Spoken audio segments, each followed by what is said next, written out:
Who will be the 2023 breakout player? It's a great question.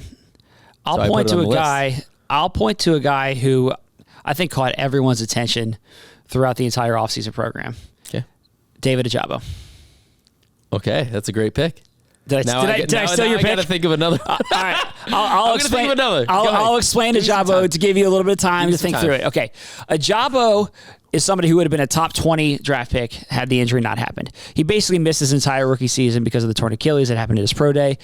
And he's come back this offseason, and it looks like it is a distant memory. Like, not even a memory. It looks like it happened another lifetime ago. Mm-hmm. He is not favoring the leg at all. He does not seem to be mentally thinking about it. And I love the edge that he's brought to practice. Like, he is playing with confidence.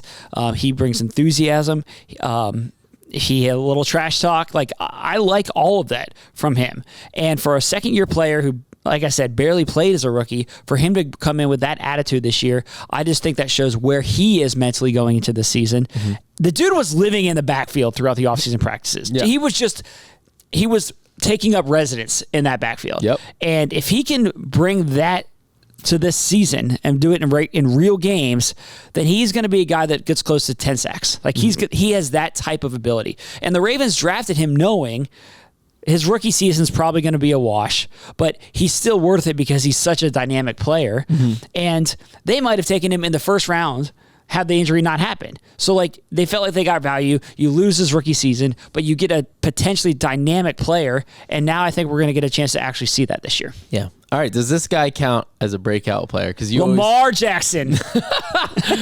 I'm going J.K. Dobbins. Okay. Breakout player. I mean, here's the guy that he hasn't topped, 1,000 rushing yards. Injuries obviously have hampered him the past 2 years, knocked out his entire sophomore season. I think a healthy J.K. Dobbins, very motivated as always. He's always a motivated dude. I think that he's going to be the breakout player. I think he's going to be one of the best running backs in the league. I think he's going to be a dual threat, runner, receiver. Really, he was still physically hampered down the stretch last year. He wasn't 100%. He was certainly better after the cleanup surgery, but he wasn't all the way back. He didn't have that final gear. With that gear back, those 40-yard runs, 50-yard runs where he was getting hawked, those turned into touchdowns, And I think, like I said, with a bigger role in the passing game, he's a good receiver, better receiver than I think people give him credit for. I think that J.K. Dobbins can really have a breakout year. I think that he's going to top 1,000 rushing yards, and I think he's going to put up 300 to 500 receiving yards. I think he's going to be an all-around dynamic, difference-making weapon, clutch.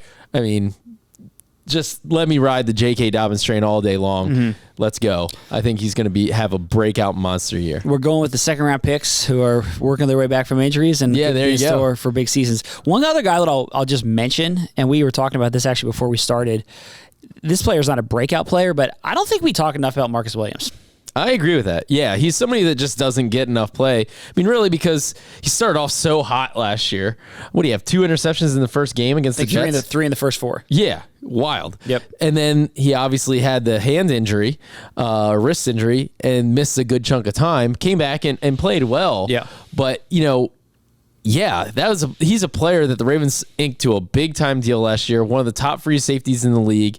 I think that he's somebody that, sure, he's not getting a lot of buzz right now this offseason. He's not the new guy anymore, so that kind of takes some of the shine off. But when the season comes around and he's making a bunch of plays, we're going to be talking a lot more about him. Yeah, I think he's going to be one of the best players on the team.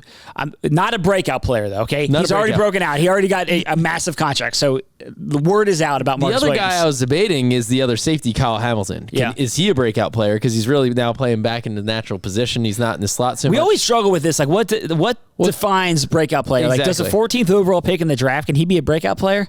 Yeah. I mean, it doesn't matter where you're drafted. You gotta do it on matters the a little bit. It matters a little bit. Ojabo was drafted pretty high, first-round talent. Yeah, but he went in the second round. Yeah. Well, I think we made some good picks here. Yeah.